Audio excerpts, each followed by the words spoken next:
your kingdom here. Hey, have you ever forgotten anything? I mean, have you ever just forgotten something?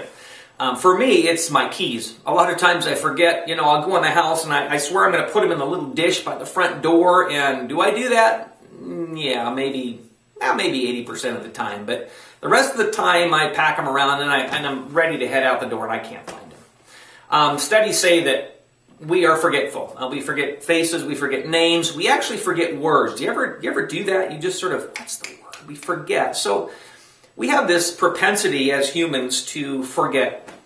Well, this Sunday, we were reminded that Jesus said, don't forget. That Jesus said, remember me. And that's a process of going back in your mind and simply remembering something about Jesus. We opened up the scripture to Luke chapter 22, where Jesus is what we call the Last Supper. It was the Passover meal, and he would do the traditional Passover meal, and he came to the bread and cup and said something powerfully unique and something that was revolutionary and something that really changed the course of history, and that is, as often as you drink this cup and break this bread, do it in remembrance of me. What did he mean there? What did he mean, do this in remembrance of me? Because remember, at the time, Jesus hadn't died. He hadn't been on the cross. The disciples wouldn't have really had a full revelation and understanding of what that meant. Now, we understand that Jesus is talking about the new covenant, and he said that, and he mentioned the new covenant in his blood, and we know that refers to the cross and that powerful moment of covenant, and the disciples would have learned that as well, and he did that for their sake in that regard. But my thought is, and would you consider this, Jesus says, remember me. And so maybe when the disciples heard that line, they remembered those life-changing moments when Jesus met them.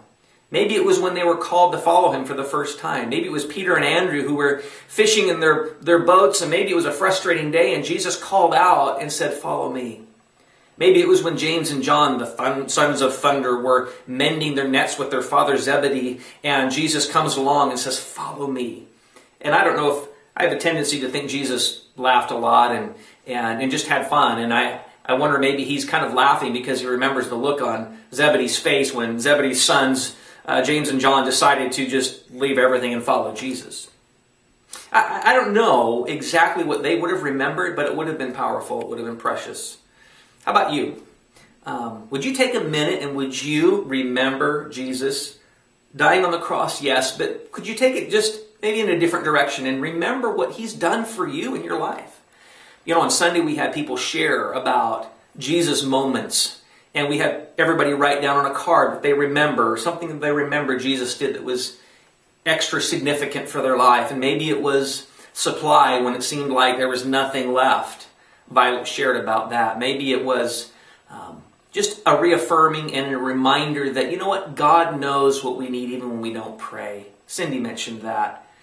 So what is it for you that Jesus has done that's changed your life? Whatever it is, would you remember it and don't forget. Don't forget what he has done for you. Communion is a powerful time. It was a wonderful time. And we come to the communion table to remember his death and his resurrection. But we also come to remember how he's impacted and changed our lives. Maybe you can take a moment right now and just think about what Jesus has done to change you. Build your kingdom here. Let the darkness fear. Show your mighty hand. Heal our streets.